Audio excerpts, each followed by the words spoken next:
매일 아침을 뉴스로 깨웁니다. 신율의 출발 새아침.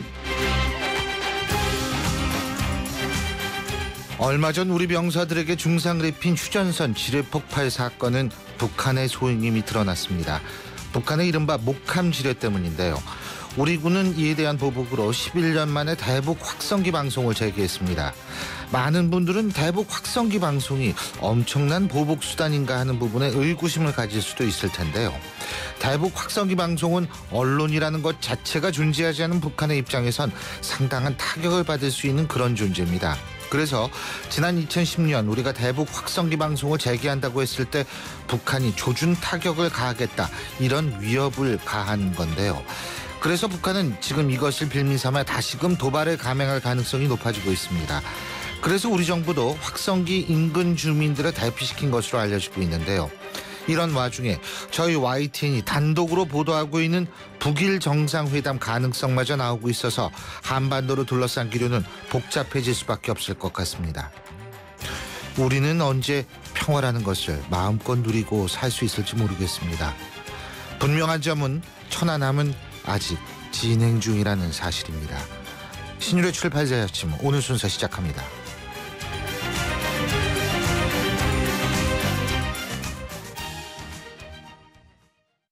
아빠, 우리 경포해수욕장 가자. 근데 엄마는 하늘목장 가고 싶대. 그건 난 모르겠고 용평 리조트 가자. 워터파크도 가야 되고 관광 곤돌라도 타고 싶은데. 그건 난 모르겠고 용평 리조트 가자니까. 바쁜 아빠를 위해 용평 리조트가 통으로 다 준비했습니다.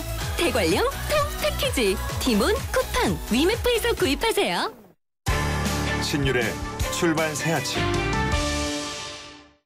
앞서 말씀드린 대로 오늘 신율의 출발 새아침에서는 지금 이 대북 이른바 북한의 이른바 목함 지뢰 문제와 대북 확성기 방송 문제에 대한 심층적인 진단, 그리고 방금 말씀드렸죠, 저희 YTN이 단독 보도하고 있는 북일 정상회담 가능성에 대해서 자세히 알아보는 시간을 갖겠습니다.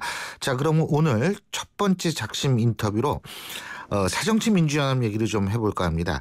사정치민주연합 내 호남 비주류 의원들의 주말 회동을 계기로 사정치민주연합의 9월 위기설이 다시 떠올랐습니다.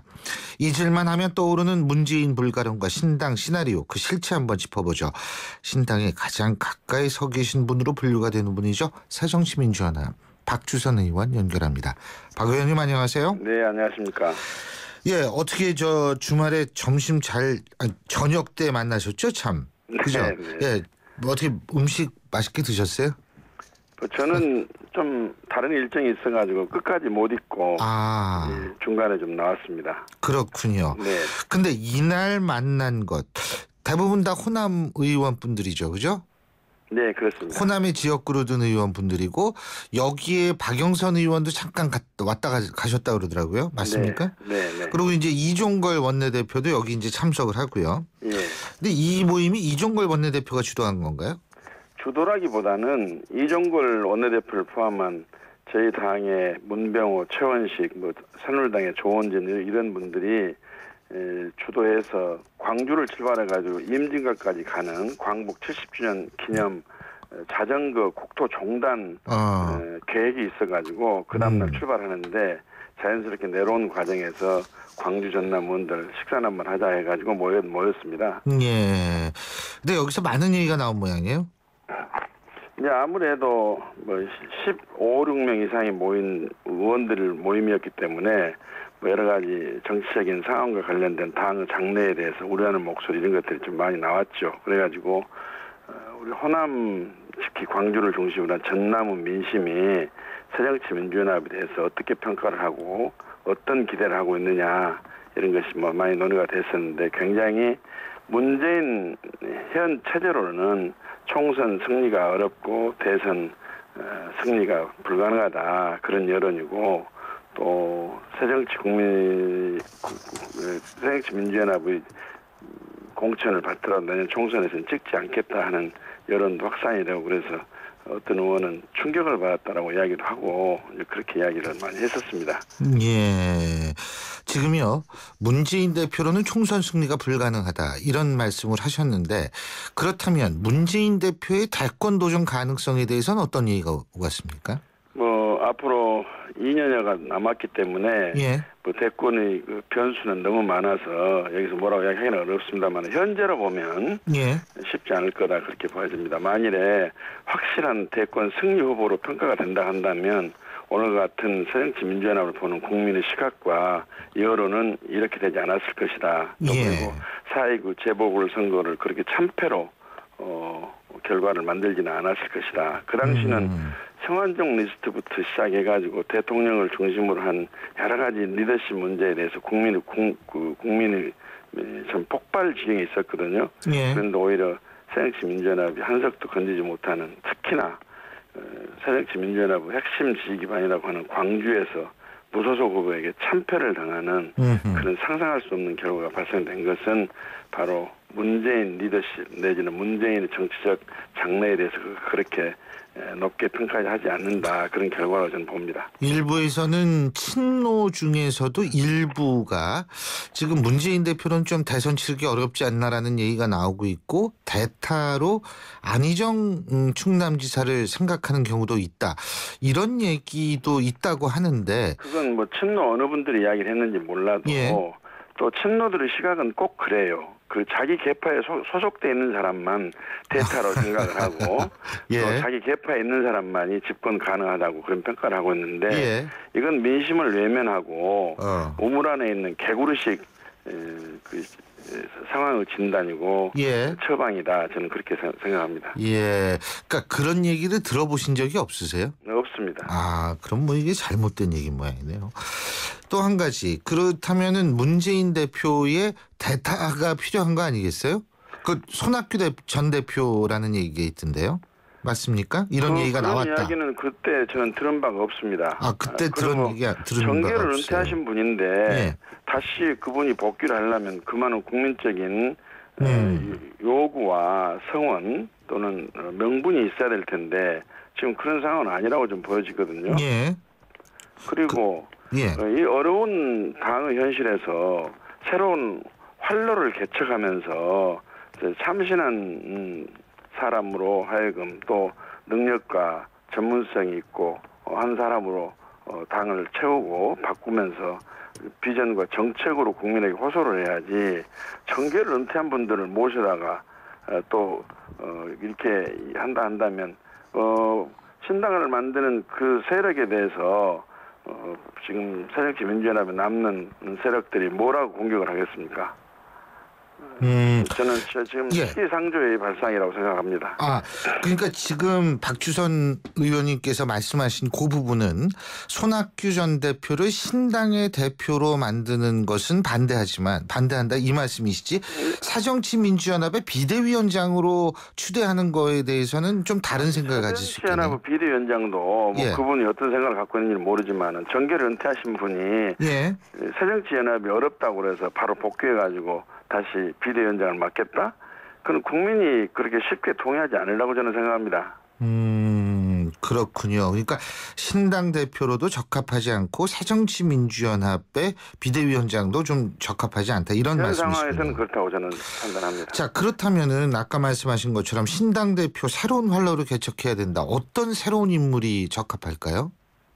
신당의 대표 말씀하십니까? 예. 신당이요. 신당. 아니 신당의 대표는 예. 신당이 당이 만들어지도 않았는데 누구를 대표로 뽑는다? 그건 민주적인 법치국가 아래서의 정당의 제도는 아니죠. 예. 신당을 만들어가면서 예. 당원의 뜻에 의해 가지고 예. 새로운 인물이 신당의 대표로 이제 부상을 하는 것이지. 예. 여기서 몇 사람이 앉아가지고 누구를 대표로 하는 걸 조건으로 신당을 만든다 했을 때 국민이 동의를 하고 호응을 하겠습니까? 예. 자, 그러면은요. 지금 그 신당에 대한 움직임이 한 8갈래 정도 된다라는 분석도 있더라고요. 어떤 분은. 근데 이 좀 다양한 신당 움직임이 하나로 이렇게 모여질 가능성은 있다고 보시죠? 저는 그렇게 생각하지 않습니다. 예. 지금 국민이 관심을 두고 언론이 좀 주목하는 몇 분들이 예. 새정치민주연합 이대로는 안 되고 새정치민주연합을 대신하는 새로운 신당이 만들어져야 한다라고 의견을 이야기를 하다 보니까 예. 그분 각자가 새로운 신당을 만들겠다는 것으로 언론에서는 보도를 하고 있는데 예. 그건 아니고요. 아. 신당의 출현에 대한 당위성과 필요성을 이야기한 이야기고 예. 그분들은 신당에 참여를 한다면 함께 해야지 따로따로 별개 신당을 만들 명분도 없고 그렇게 해서는 거대 여당에 맞서기 위해서 새정치민주연합이 역할을 하지 못하고 있기 때문에 신당의 출현을 바라는 국민의 정서에도 맞지 않습니다. 예. 근데 어쨌든 지금 새정치민주연합에서 일부는 나와서 신당을 만들 수밖에 없다. 이제 이것이 거의 기정사실화 됐다라고 보시는 거죠, 그죠? 저게 이렇게 해서 여러분들을 현역 의원들을 만나면 예. 이대로 문재인 체제로서는 총선 승리가 불가능하다 하는 공감대는 널리 확산이 돼 있습니다. 예. 그러면 어떻게 할 것이냐. 예. 그래서 대부분의 사람들이 지금 혁신안이 만들어져 가고 있기 때문에 예. 혁신안이 마지막으로 나온 것을 보고 그다음에 문재인 대표의 민심에 입각한 책임 있는 결단을 여부가 이제 있을 것으로 보여지는데 그 결단을 보고서 결정을 하자 이런 분들이 상당히 많이 있거든요. 그렇다면은 혁신위가 내놓은 혁신안을 가지고서 결정을 하겠다라는 그 부분하고 조금 달라진 거네요, 그죠? 시기적으로 좀 당겨질 수도 있고요, 그죠? 혁신안은 9월달에 두 가지 뭐냐면 혁신하는 내용이 국민의 지지나 성원을 받기가 어렵다고 판단이 되면 예. 문재인 대표가 뭐 대표를 하든 안 하든 당의 장래는 없다 이렇게 보는 거고 예. 어느 정도 혁신안이 마련이 되면서 그리고 국민적인 민심을 반영해가지고 문재인 대표가 결단하게 되면 새로운 당의 체제를 갖출 수도 있지 않겠느냐. 그러면 국민의 지지가 회복이 될 수도 있을 것이다 하는 막연한 기대 속에서 그 시점을 한번 기다려보고 또 희미하지만 희망을 가지고 기대를 해보자 하는 여론들이 상당수 있습니다. 그런데 그것이 혁신위가 지금 문재인 대표를 보호하고 친노 계파 청산을 포기하면서 시간 벌기를 하고 있는 상황에서 과연 또 본질적인 우리 새정치민주연합의 문제를 해결하고 수습하려는 의지와 노력이 보이지 않는데 뭘 더 기대할 것이 있겠느냐 하는 의원들도 있습니다. 근데 지금 문재인 대표 같은 경우에는요. 지금은 단합할 때라고 얘기할 뿐만이 아니라 전북 의원들을 만나서 사심을 버렸다. 지금 이렇게 얘기를 한 것으로 알려지고 있지 않습니까? 그것은 본인의 입장에 그렇게 말씀하시지만 국민은 지금 문재인 대표가 단합을 호소하고 이런 방향의 이런 내용의 혁신 가지고는 안 된다는 안 되고 동의를 하지 않고 있거든요. 네. 근데 그것은 민심을 왜곡한 거고 자기 합리화를 하기 위한 논리에서 주장하는 내용이라고 생각합니다. 당을 살려야지 본인의 정치적 입지를 강화하는 것이 현재 당 대표로서 할 역할은 아니다. 저는 그렇게 봅니다. 예. 자, 그리고 사실 이건 조금 다른 얘기인데 이효호 여사께서 이 북한을 방문하지 않았습니까? 네. 그런데 거기에서 그다지 뭐 성과는 고사하고 김양건 통전부장 같은 사람 김정은 못 만나고 들어왔단 말이에요. 근데 이런 부분에 대해서는 도대체 이 원인이 어디 있다고 보십니까? 거기다 북한은 지금 목함지뢰 설치하고 그죠? 저는 정말로 북한도 결국은 통일을 위해서 동반자적인 관계, 안보 문제에 있어서는 대체하고 있는 저 관계에 있긴 한데 적어도 초청을 했다면 당연히 초청인으로서 초청받은 분에 대한 예우상 또 앞으로의 남북관계의 향후 그 방향 설정 관련해서도 필요성이 있을 텐데 만남조차를 거부하는 것은 이런 무례를 넘어서 무도한 일이라고 저는 그렇게 생각합니다. 매우 아쉽고 안타깝네요. 예. 북한이 이런 식으로 가가지고는 북한에게도 도움이 안 되고 북한 체제 유지에 도움이 안 되고 북한 동포에도 도움이 안 되고 한반도 전체의 평화를 위해서도 정말 도움이 안 되는 일이다. 정말로 각성해야 되고 자세히 100% 전환이 좀 있어야 된다 그렇게 생각합니다. 예, 한 가지만 더 여쭙겠습니다. 어차피 김대중 정부 때부터 이제 쭉 그 민주당에 같이 일을 하셨던 분이기 때문에 지금 저희 YTN 단독 보도로 나온 것이 북일 정상회담의 개최 가능성입니다. 이 북일 정상회담이 만일 개최가 된다라고 얘기를 했을 때 과연 우리 정부의 입장이 상당히 좀 난감해지지 않나 이런 분석도 나오는데 어떻게 보십니까? 어렵죠. 왜냐하면 그렇게 되면은 육자회담을 통한 한반도 비핵 문제를 실현하기가 굉장히 어려워진다고 봅니다. 지금 한일 관계가 좀 어려운 상황 속에서 일본과 북한이 접근하고 동지화가 된다면 우리 대한민국 국익에 관련돼서는 북한과 일본이 같은 맥락과 동지가 될 텐데 좀 어려울 거라고 생각되고 또 한일 관계를 푸는데도 더더욱 어려움이 있을 거고 또 중국과의 혈맹 관계라고 하는 북한과 관계에서 볼 때도 좀 한국은 좀 사면 초과가 되지 않겠는가 저는 그렇게 우려를 합니다. 예, 잘 알겠습니다. 오늘 말씀 여기까지 듣겠습니다. 네네. 고맙습니다. 네네. 예, 지금까지 새정치민주연합의 박주선 의원이었고요. 자, 7시 31분 지나고 있는데요. 지금 교통 상황 알아보겠습니다. 유보영 캐스터. 네, 출발 새 아침 교통정보입니다. 서울 시내도로에는 돌발 구간들이 있는데요. 우선 강변북로 일산 가는 길입니다. 양화대교를 좀 못 간 지점에 4차로에 낙하물이 있습니다. 때문에 이 부근에서 정체를 빚고 있고요. 반대쪽으로는 가양대교에서 동작대교까지 가다서다 반복하고 있습니다. 내부순환로 성산방면으로는 정릉터널 부근에 고장차가 서 있는데요. 여파 때문에 종암분기점부터 밀리고 있고요. 강남대로가 교부타워 사거리에서 강남역 쪽으로 중간 지점에 승용차와 승합차가 부딪히는 사고가 났기 때문에 이 부분 주의해서 지나셔야겠습니다. 그 밖에 서울 외곽순환고속도로 판교에서 구리 방면으로는 계양에서 송내 도리분기점 부근, 조남분기점에서 수암터널, 하기분기점 부근에서 속도를 못 내고 있고요. 반대쪽 퇴계원에서 상일, 서안암 부근에서 주춤하고 있습니다. 출발 새 아침 교통정보 유보연이었습니다.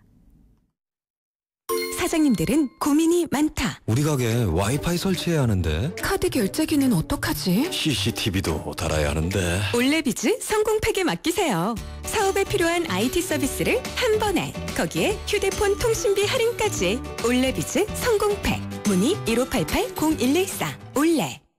CEO 금난세입니다. 꿈꾸는 젊음은 아름답고 도전하는 열정은 성공을 부릅니다. 파이팅 하세요. 그리고 여러분의 미래를 기록하세요.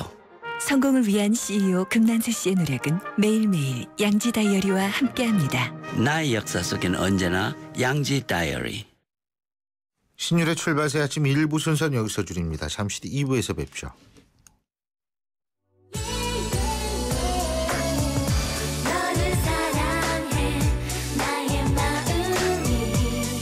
안녕하세요. 나이라이리 엄마 SS의 슈입니다.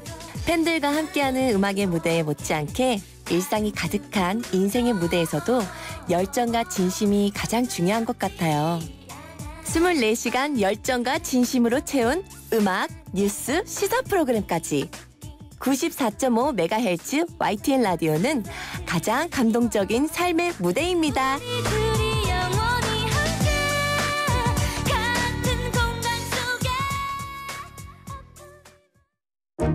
소통의 아침을 여는 공정한 목소리. 신율의 출발 새 아침. 신율의 출발 새 아침 2부 순서 광고 듣고 시작합니다.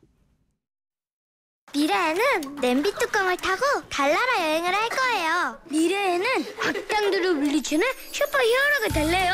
아이들의 가능성을 열어주는 것이 우리가 미래를 준비하는 방법입니다.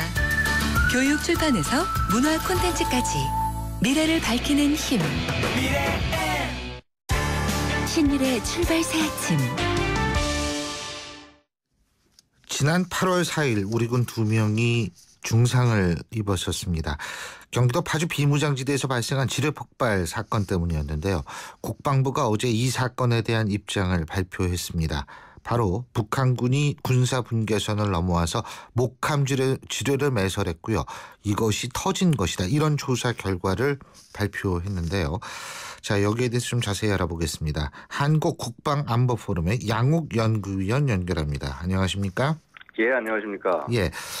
자, 일단 목함 지뢰 이거요. 이게 어떤 지뢰죠? 목함이라는 게 아시다시피 나무 상자 아니겠습니까? 예. 나무 상자로 지뢰를 만든 겁니다. 그래서 이게 원래는 이제 왜 만들어졌냐면 2차 세계대전 때 이런 이 지뢰가 이렇게 금속 탐지기에 탐지가 되니까 탐지를 못하는 지뢰를 만들자라고 해서 나무 껍데기를 활용을 하고 그 안에 폭약을 집어넣어서 지뢰를 만든 겁니다. 그러다 보니까 뭐 이렇게 금속 탐지기 같은 탐지가 쉽지가 않고요. 또한 누구든지 아주 손쉽게 만들 수 있는 그야말로 그 저비용 고효율의 지뢰가 되겠습니다. 이게 2차 대전 때 소련이 쓰던 거라고 그러더라고요. 소련이 만든 그런 방식이라고 그러더라고요. 예, 맞습니다. 소련이 만들었는데 이게 너무나 효율적이다 보니까 그 독일군조차도 이것을 흉내를 내서 만들었습니다. 아, 그렇군요. 근데 이거는 그러니까 이게 왜 일반적으로 예를 들면 수류탄이다 뭐 이런 거 있지 않습니까? 이런 거는 파편이 팍 튀기는데 이 목함 지뢰는 파편은 없는 대신에 이른바 TNT만 폭발을 쫙 하는 모양이죠? 네, 그렇습니다. 그러니까 사실 그 나무 쪼가리가 파편 역할을 하기는 하는데 이제 그것 자체가 중요한 것이 아니라 결국은 이 폭발하는 그런 힘에 의해서 이것을 접촉하는 대상을 무력화시키는 게 이제 목표입니다. 그때 이제 이 북한군이 사용하는 목함지뢰의 경우에는 이 폭약이 200g 이상이 들어 있습니다.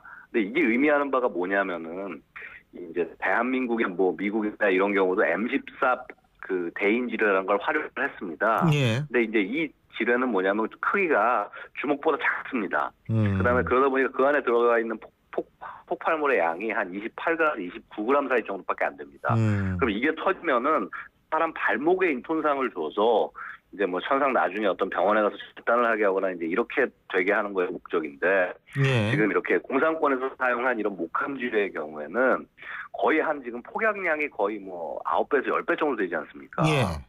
그러니까 이게 터지고 나면은 사실상 이제 무릎 정도까지 하반신이 날아가게 되는 겁니다. 그래서 이제 더 그만큼 이제 완벽하게 이제 움직이는 사람을 무력화시키는 것이죠. 지금 이것이 발견된 위치가 휴전선 철책의 바로 철책 바로 인근이죠. 예, 그렇습니다. 철책이라는 것은 근데 조금 제가 정확히 좀 말씀드리는 것이 이제 우리가 일반적으로 알고 있는 철책이라는 것은 이제 GOP 지역의 철책을 얘기합니다. 즉 이제 이렇게 군사 분계선으로 이제 이렇게 2km 정도 이제 남북으로 2km 떨어져 있지 않습니까? 이제 우리가 보통 지키고 이렇게 경계를 쓰는 거는 이제 GOP에 있는 그런 철책입니다. 근데 이제 이번에 사고가 난 것은 추진 철책이라는 곳입니다. 그러니까 이게 약간 좀 개념의 차이가 있을 수가 있는데요. GOP는 우리의 이제 그 영토를 지키는 곳이고요. DMZ 아래쪽에서 그 GOP 말고 GP라고 그래서 DMZ 안쪽으로 해서 이 MDL 이남 쪽으로 해서 이 북한의 어떤 공격이나 이런 걸 감시하기 위한 소초가 있습니다. 근데 이 소초까지 이동을 하거나 이제 그 소초가 그 GP 간에 이 어떤 이런 연계를 하기 위해서 설치한 철책이 추진 철책이라고 합니다. 근데 이 추진 철책은 GOP의 철책과는 달리 병사들 쓰면서 그 철책 경계를 쓰는 것이 아닙니다. 그래서 그 사이 간에 이동을 하기 위해서 그냥 경계선으로 이제 해놓은 것이고, 그래서 이제 특히 이제 그런 그 추진 철책에 있는 통문, 그러니까 그 이제 수색대가 이제 그 DMZ 지역 안을 수색하기 위해서 드나드는 그 통문 앞에다가 바로 폭탄 설치를 해놓은 것이죠. 그런데 이제 우리가 천안함도 겪고 뭐 그 무인 정찰기 때도 뭐 별 얘기 다 나오고 그러지 않았습니까? 그래서 이번에 이제 군도 확실한 증거를 제시를 한 것 같은데 그 증거 정리 한 번만 간단하게 해주시죠. 일단 현장에서 수거된 폭발물의 잔해가 목함 지뢰였습니다. 아시다시피 목함 지뢰는 그 북한이 아니면은 이제 사용을 하는 그 세력이 없고요. 그다음에 보면은 이제 이 터진 그 지뢰가 혹시 이제 오래된 것이 아닌가라고 봤는데 예를 들어서 이제 나무 상태가 아주 최근에 이제 제작이 된 것이고 그다음에 어떤 이런 그 터진 공이 부분이나 이런 부분이 부식되지 않은 걸로 봐서는 이거는 가장 사용 가능한 것이 최근에 이제 된 것이다라고 알 수가 있습니다.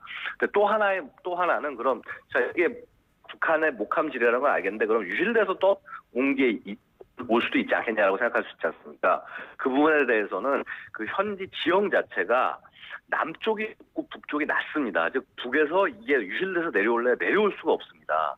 게다가 이 목함지뢰 자체가 크기가 커서 그 이렇게 뭐 철책이나 이런 데 다 뭐 걸리기 때문에 이것 자체를 갖다가 당연히 유실돼서 들어왔다면은 이 작업하는 그러니까 예를 들어서 임무에 투입하는 인원들이 이걸 못 봤을 리가 없다라는 것이죠. 예.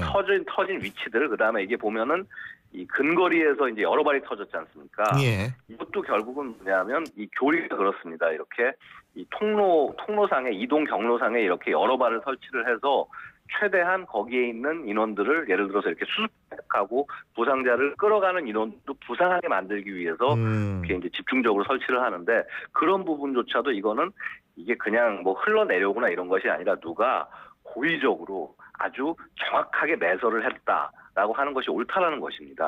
결국 이게 이제 북한이 했다는 증거가 되는 것이죠. 그리고 이제 지대를 보더라도 우리 쪽이 높고 북한 쪽이 낮기 때문에 이 지뢰가 이렇게 뭐 물에 의해서 아니죠 비가 와가지고 뭐 이렇게 쓸려오거나 이럴 확률이 불가능하다고 그러더라고요.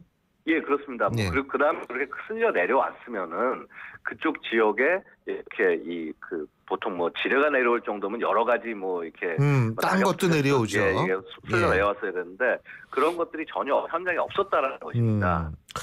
자, 이제 우리 군은 혹독한 대가를 치른다라는 얘기를 했는데 지금 21년 만에 대북 그 확성기 방송을 시작하지 않았습니까?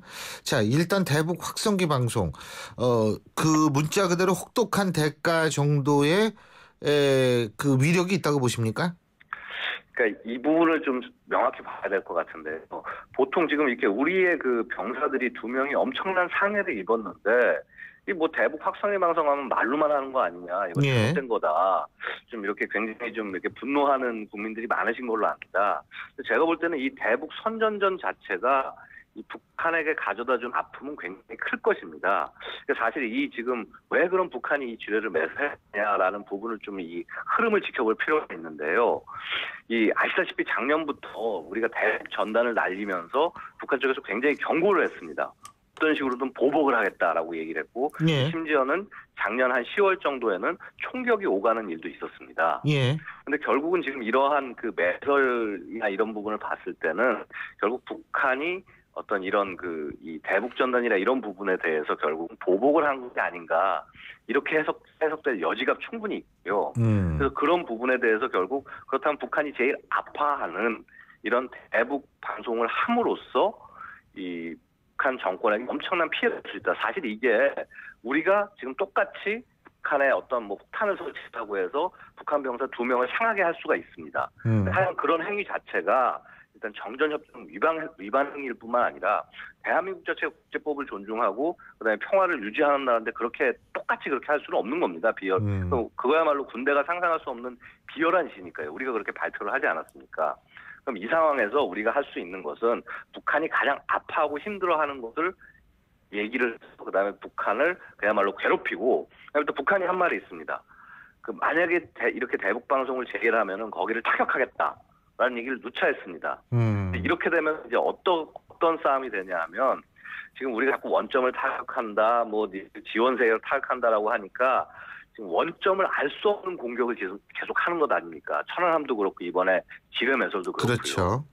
근데 이렇게 대북 방송 하면은 이걸 때리려고 그러면은 원점을 모를래야 볼 수가 없습니다. 그렇죠. 그러면 우리로서는 확실하게 이번 기회에 갚아줄 수가 있는 거죠. 그래서 이런 면에서 봤을 때 우리 군이 굉장히 용기를 가지고 그래 한번 공격하려면 해봐라. 라고 하면서 조금 이 게임을 정정당당한 수준으로 좀 올리는 것이 아닌가. 죄송합니다. 게임이라는 표현은 좀 옳지 않고요. 무슨 어쨌거나 이 대결을 좀 알겠습니다. 정당한 상태로 올려야 된다라고 이제 생각이 됩니다. 그 원점 타격 가능성은 어느 정도로 보십니까? 북한이 그 확성기 원점 타격하겠다는 얘기를 2010년에도 하지 않았습니까? 예, 계속 지금 우리가 이제 예를 들어서 2010년에 얘기가 나온 것이 천안함이라든가 이런 것 이후에 이제 우리 군이 준비하겠다라고 하니까 북한이 이렇게 얘기를 한 거니까 원점 타격 가능성도 없지 않습니다. 그러니까 사실 이번에 이런 말도 안 되는 비열한 행위를 한 것도 결국 보면은 지금 이제 일부 의견에 따르면 지금 이군 단장의 과잉 충성이 아니냐 뭐 이런 견해도 있고요. 근데 북한 정권 자체가 결국은 병사의 생명이나 혹은 이렇게 경제적인 실익 이런 거보다는 자기네 소위 지도자 최고 존엄의 그런 어떤 명예를 중시를 하기 때문에 그럴 가능성도 충분히 있다는 것입니다. 만약 원전 타격을 하게 되면 우리 측이 또 대응을 해야 될 거 아닙니까? 그죠? 네, 그렇습니다. 그러면은 결국은 굉장히 한반도의 긴장만 높아가는 거 아닌가 이런 생각이 드는데요. 사실은 근데 이 부분에 있어서도 좀 약간 좀 명확히 할 필요가 있는 것이 예. 이 긴장을 걱정을 해서 만약에 적이 공격이 있을 때 반격을 안 한다면 이 나라는 앞으로도 계속 이렇게 긴장이 계속될 수밖에 없습니다. 다소 이렇게 좀 우리가 좀 힘들고 좀 어려운 상황이 있다고 하더라도 저쪽이 저렇게 도발을 할 때 이렇게 명확하게 이렇게 어떤 교훈을 가르쳐주지 않으면은 이런 일은 앞으로도 계속 반복이 되고 이런 힘든 상황을 우리 후세에게 계속 물려주게 되는 것입니다. 알겠습니다. 예, 오늘 말씀 여기까지 듣죠. 고맙습니다. 네, 감사합니다. 예, 지금까지 한국국방안보포럼의 양옥 연구위원이었습니다.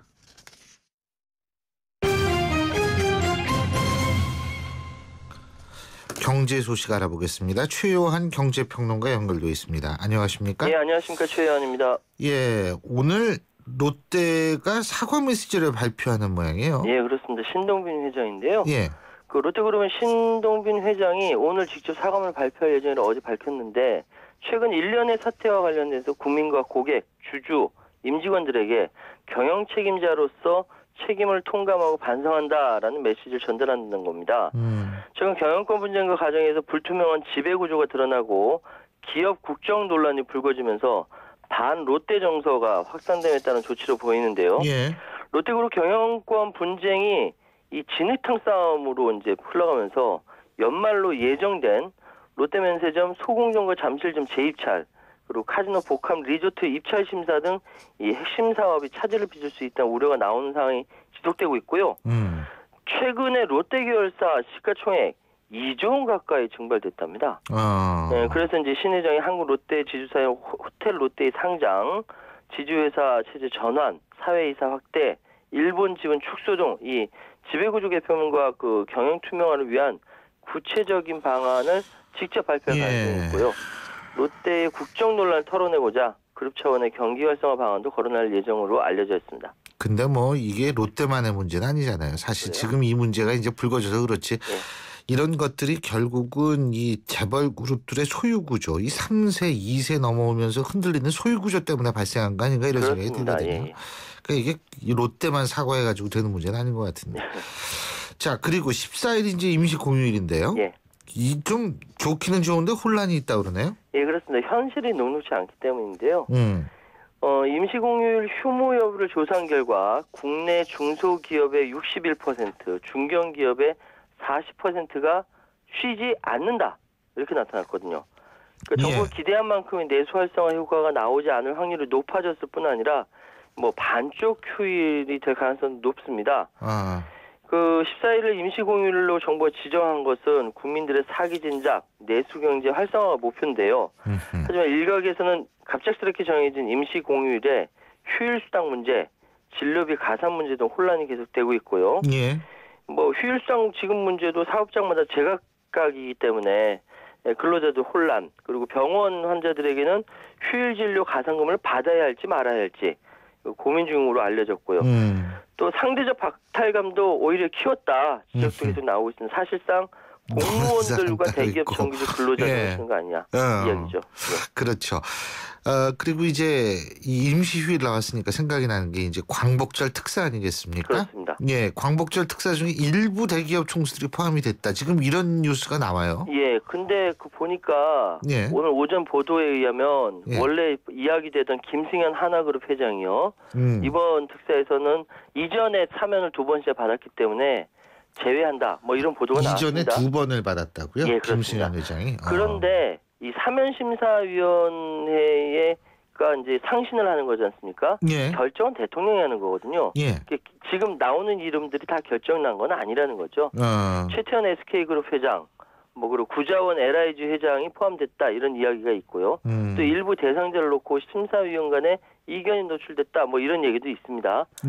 법무부가 이날 민생사범, 단순경제사범, 교통법규 위반자 대상으로 일정 기준에 부합하면 일괄적 사면에 들어가는 이걸 기준 사면이라고 하는데요.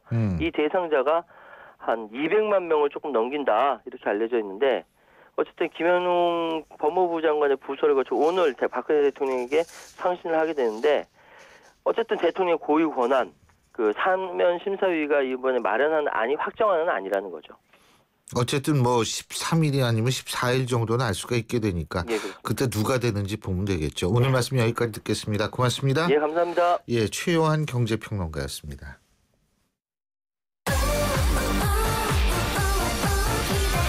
KTX 광명역 신안산선 개통 예정.